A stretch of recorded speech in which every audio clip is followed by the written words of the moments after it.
Dahulu kala, di sebuah kerajaan yang subur dan makmur, hiduplah seorang raja yang bijaksana dan adil.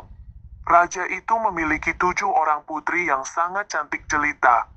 Kecantikan mereka terkenal di seluruh negeri, bahkan sampai ke kerajaan-kerajaan tetangga. Namun, ada satu hal yang membuat raja merasa khawatir. Ketujuh putrinya itu tidak ada yang mau menikah. Mereka selalu menolak semua lamaran dari para pangeran dan bangsawan yang datang dari berbagai negeri. Kami hanya akan menikah dengan pemuda yang tampan, sakti, dan memiliki hati yang mulia, kata putri sulung mewakili adik-adiknya. Mendengar syarat yang diajukan oleh putri-putrinya, raja merasa semakin bingung. Ia tahu bahwa mencari pemuda yang memenuhi semua syarat itu bukanlah perkara mudah. Suatu hari datanglah seorang pemuda tampan ke istana. Pemuda itu bernama Raden Putra. Ia berasal dari desa yang jauh dan bekerja sebagai petani. Raden Putra memiliki wajah yang tampan, tubuh yang kekar, dan senyum yang menawan. Putri-putri raja terpesona dengan ketampanan Raden Putra. Namun, mereka masih ragu untuk menerima lamaran Raden Putra karena mereka tidak tahu apakah Raden Putra memiliki kesaktian.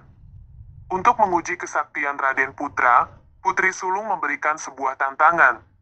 Ia meminta Raden Putra untuk menangkap seekor biawak putih yang hidup di hutan keramat. Biawak putih itu dikenal sangat sakti dan sulit ditangkap. Raden Putra menerima tantangan itu dengan senang hati. Ia pergi ke hutan keramat dan mencari biawak putih itu. Setelah beberapa hari mencari, Raden Putra akhirnya menemukan biawak putih itu. Namun, biawak putih itu tidak mau menyerah begitu saja. Ia menyerang Raden Putra dengan kekuatan magisnya. Raden Putra dengan sigap melawan serangan biawak putih itu. Setelah bertarung sengit, Raden Putra berhasil mengalahkan biawak putih itu dan membawanya kembali ke istana. Putri-putri raja sangat terkejut melihat Raden Putra berhasil menangkap biawak putih itu. Mereka mengakui bahwa Raden Putra memang memiliki kesaktian yang luar biasa. Namun Putri Sulung masih memiliki satu keraguan. Ia ingin tahu apakah Raden Putra memiliki hati yang mulia. Untuk menguji hati Raden Putra, Putri Sulung menyamar menjadi seorang wanita tua renta dan meminta bantuan kepada Raden Putra. Raden Putra dengan senang hati membantu wanita tua itu. Ia membawakan air minum, memberikan makanan, dan menemani wanita tua itu beristirahat. Putri Sulung terharu melihat kebaikan hati Raden Putra. Dia kemudian membuka penyamarannya dan mengungkapkan identitasnya yang sebenarnya. Putri-putri raja akhirnya yakin bahwa Raden Putra adalah pemuda yang mereka cari selama ini.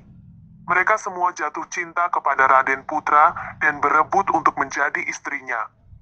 Raja merasa bingung melihat putri-putrinya berebut Raden Putra. Ia kemudian meminta Raden Putra untuk memilih salah satu dari putri-putrinya. Raden Putra merasa sangat bingung. Ia tidak ingin menyakiti hati salah satu dari putri-putri itu. Setelah berpikir keras, Raden Putra akhirnya memberikan jawaban yang mengejutkan. Saya tidak bisa memilih salah satu dari putri-putri raja. Saya mencintai mereka semua, kata Raden Putra. Mendengar jawaban Raden Putra, raja dan putri-putrinya terkejut. Mereka tidak pernah menyangka bahwa Raden Putra akan memberikan jawaban seperti itu. Namun, setelah berdiskusi, raja dan putri-putrinya akhirnya menyetujui permintaan Raden Putra. Mereka memutuskan untuk menikah dengan Raden Putra secara bersama-sama. Raden Putra kemudian menikahi ketujuh putri raja. Mereka hidup bahagia dan damai di kerajaan itu. Raden Putra menjadi raja yang bijaksana dan adil. Ia memerintah kerajaan itu bersama dengan ketujuh istrinya. Meskipun Raden Putra menikahi ketujuh putri raja, ia tidak pernah melupakan asal-usulnya. Ia tetap rendah hati dan selalu membantu orang-orang yang membutuhkan. Ia juga tidak pernah melupakan jasa biawak putih yang telah membantunya mendapatkan cinta dari putri-putri raja. Sejak saat itu, Raden Putra dikenal sebagai Pangeran Biawak dan dihormati oleh seluruh rakyat kerajaan. Kisah tentang Pangeran Biawak menjadi legenda yang diceritakan dari generasi ke generasi. Legenda ini mengajarkan tentang pentingnya memiliki ketampanan, kesaktian, dan hati yang mulia. Kisah ini juga mengajarkan tentang pentingnya menghormati semua makhluk hidup, termasuk hewan seperti biawak.